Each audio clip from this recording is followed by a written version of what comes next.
छने छने बदले तोहरो मिजाज रोजो उड़न बाज रोजो उड़न बाज रोजो।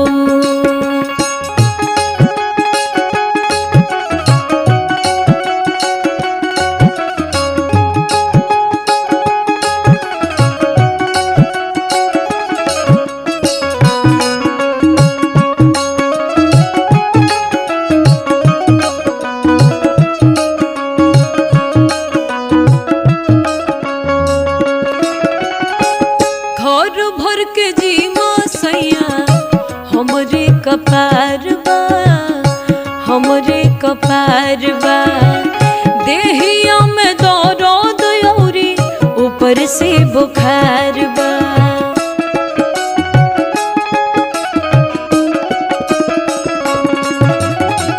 घर भर के जी सैया हमरे कपार बा हमरे कपार बा देहिया में दर्द औरी ऊपर से बुखार बा।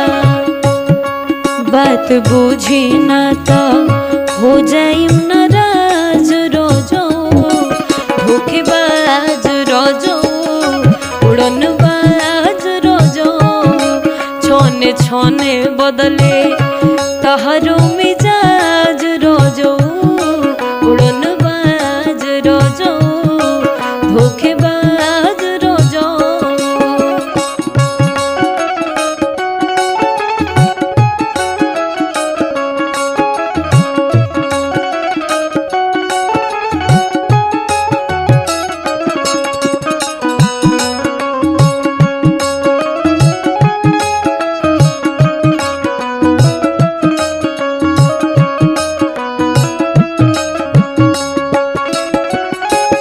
तिलवा के फील बूझी छोड़ी दो कलैया छोड़ी दो कलैया जबरी न करी नाही बनी निरदइया बनी निरदइया।